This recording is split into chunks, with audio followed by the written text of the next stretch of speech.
Welcome. आज हम आपको पढ़ाएंगे विषम भिन्न का संख्या रेखा पर निरूपण, यानी कि विषम भिन्न को संख्या रेखा में प्रदर्शित करेंगे। तो लिखे दे रहे हैं विषम भिन्न, विषम भिन्न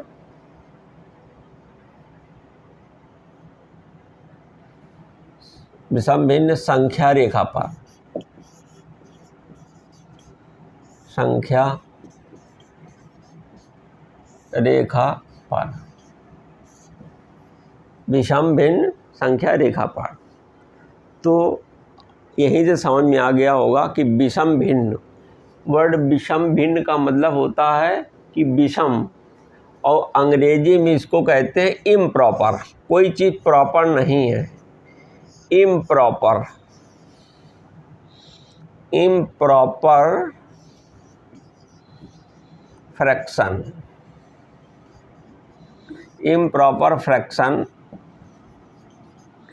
improper fraction on the number line,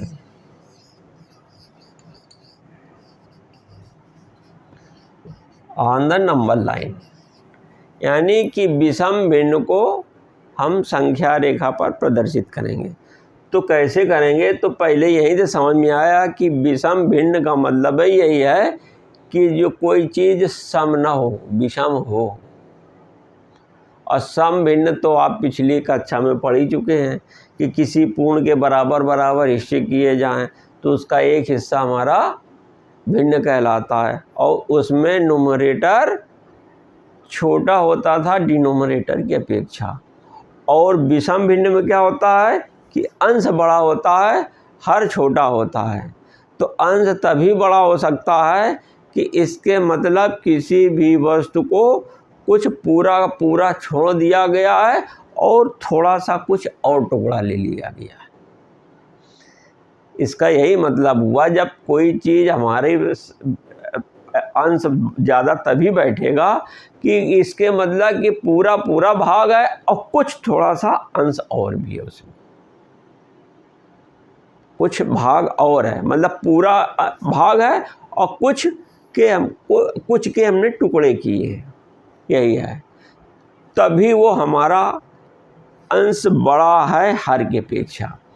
तो चलो चलते हैं। तो आपको हमने पिछले और भी बता चुके हैं विषम भिन्न के बारे में खूब समुचित रूप से। विषम भिन्न को अब हम क्या करेंगे? संख्या रेखा में प्रदर्शित करेंगे। तो विषम भिन्न को संख्या रेखा में प्रदर्शित करने का यही तरीका है कि ऐसे किया हमने, ये हमने लाइन खींची और इस लाइन को हमने क्या किया कि बराबर बराबर खानों में विभक्त किया, बराबर बराबर यूनिट में, यानी कि इकाई बराबर बराबर इकाई में हमने इनको लिखा। तो जैसे है 1 2 3 4 5। तो इतनी हमारी ये पूर्ण राशियाँ प्रदर्शित की गई हैं इस संख्या रेखा में, जो कि 1 से स्टार्ट होती हैं और एक एक समान मात्रा के अंतर से आगे बढ़ बढ़ के लिखी हुई है। तो ये चीज़ आपको समझ में आ गई। अब आपको ये भी मालूम होना चाहिए कि जो अब कोई एक एग्जाम्पल लेते हैं जो हमारा विषम भिन्न का है। तो जैसे विषम भिन्न का एक एग्जाम्पल ये हो गया कि 3 सही 2 बटा 3 बटा 2, 3 बटे 2 और 5 बटे 2, 5 बटे 2 और 11 बटे 3। ये 3 राशियाँ हैं, 3 बटे 2, 5 बटे 2 और 11 बटे 3। तो ये 3 हमारी हैं कैसी भिन्न है? विषम भिन्न है, इम्प्रॉपर फ्रैक्शन है, क्योंकि इनके अंश ज़्यादा हैं तो इनको हमको इस संख्या रेखा में प्लॉट करनी है। तो जब इस संख्या रेखा में हमको प्लॉट करना है तो चलो चलते हैं। तो एक काम और करेंगे भैया, हम संख्या रेखा में प्लॉट कैसे करेंगे?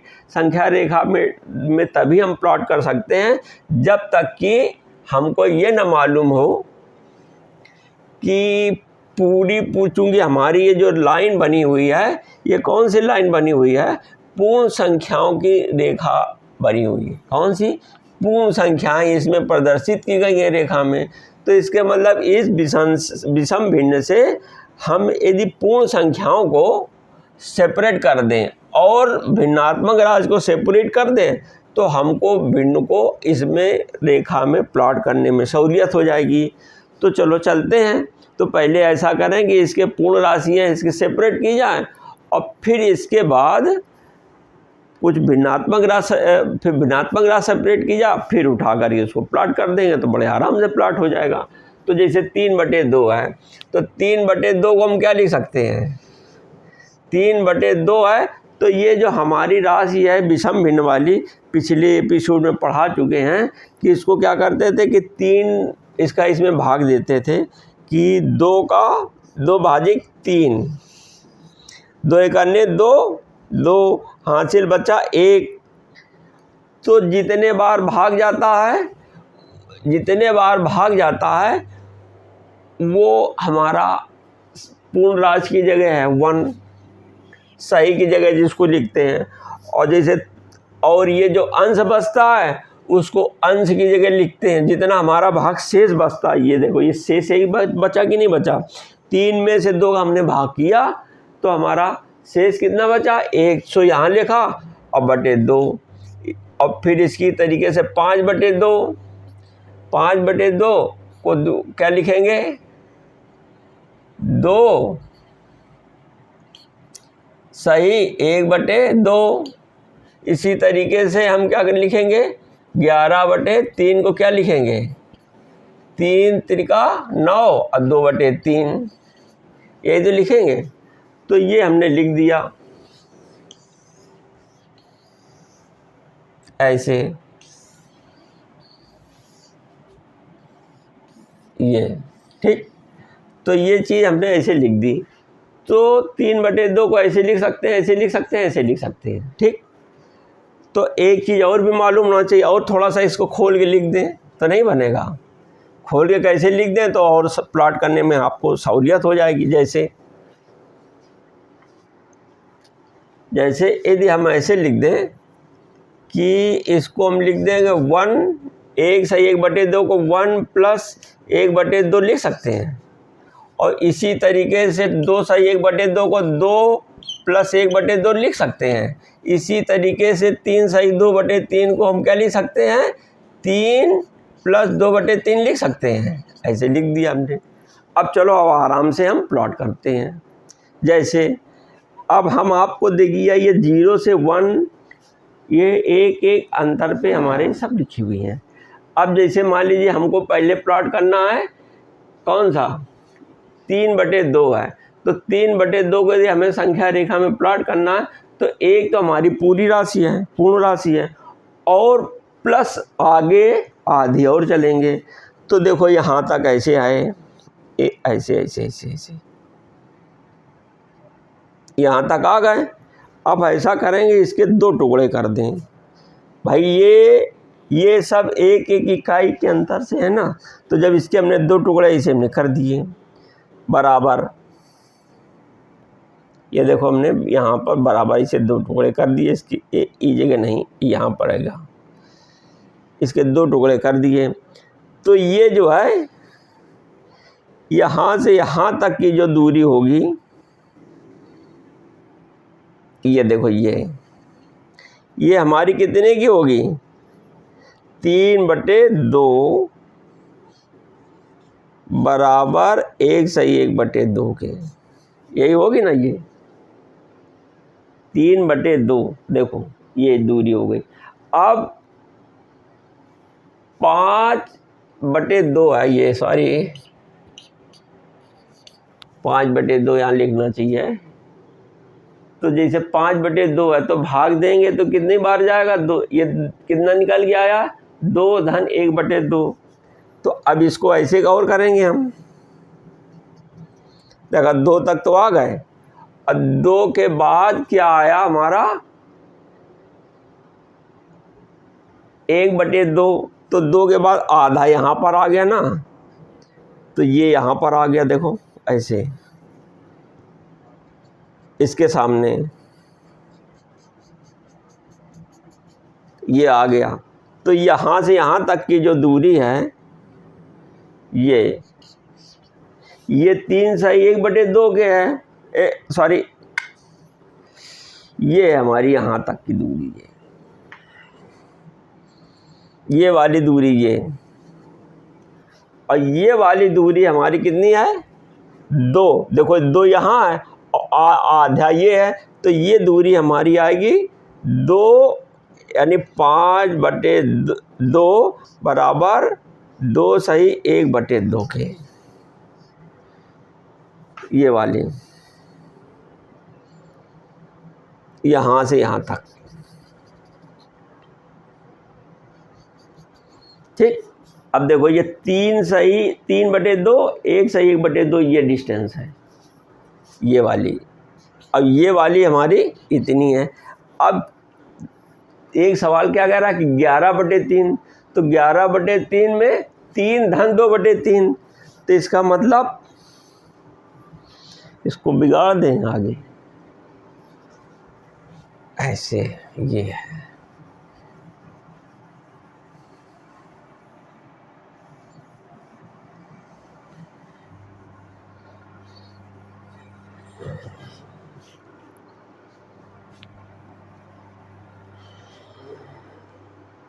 अब हम 11/3 को इस संख्या रेखा में प्लॉट करेंगे। तो आपको मालूम है ये 3 है हमारी। अब 3 को हम 3 भागों में, क्योंकि हमें करना क्या है कि 2/3, 3 सही 2/3 यानी 3 धन 2/3 इनमें प्लॉट करना है। तो यानी कि 3 के हम 3 और 4 के बीच की यूनिट के हम 3 बराबर टुकड़े करेंगे, 1 और ये 2। तो देखो 3 टुकड़े हो गए, 1 2 3। तो जब 1 टुकड़ा धन 1 टुकड़ा, तो ये जो टुकड़ा दोनों हैं ये हमारे कितने के बराबर हो गए 1/3 धन 1/3 यानी 2/3। तो ये कितने के बराबर है, ये जो है हमारा 2/3 के बराबर है। तो अब पूरा कितना हुआ 11/3। तो देखिए, देखो इसी को और आगे लेके चले जाएंगे ऐसे ऐसे ऐसे। तो यही है हमारा 11/3 बराबर 3 सही 2/3। ठीक,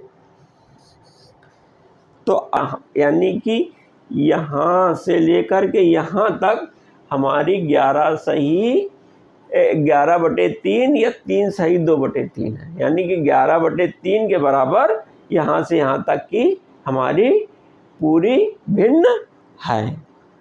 तो अब ये आपको समझ में आ गया। तो इसमें ये हमने क्या किया कि पहले जो हमारी विषम भिन्न थी, विषम भिन्न को हमने मिश्रित संख्या में कन्वर्ट किया, और मिश्रित संख्या में कन्वर्ट करने के बाद हमने पूर्ण राशि को सेपरेट कर लिया।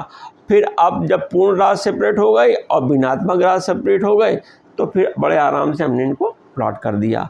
तो देखिए कि इस मिश्रित संख्या का या ये मिश्रित भिन्न का हमारा सबसे बड़ा एक तो ये इसको इसमें प्लॉट करने में संख्या रेखा में आराम होती है, और दूसरी हमारी जो है ये जो है हमारे जो टेनिस रैकेट होती ना, टेनिस का जो रैकेट होता है उसके जो हत्थे की जो नाप होती है उसमें हमेशा मिश्रित संख्या में ही नाप दी होती है। टेनिस रैकेट के हत्थे में हमेशा जो है मिश्रित संख्या में ही नाप लिखी रहती है। जैसे कहीं लिख दिया जाता 3 सही 7/8 इंच, और यह 4 सही 3/8 इंच है ना। तो ये इंच में नाप लिखी रहती है। इसमें ये आपकी टेनिस रैकेट के हत्थे में। तो ये बेनिफिट और हो गया कि ज़्यादातर अभी भी प्रैक्टिस में है ये जो हमारी मिश्रित भिन्न के ही फॉर्म में हम हमेशा नाप लिखी होती है। ये प्रैक्टिस में है, इसके अलावा और कोई नाप नहीं होती है।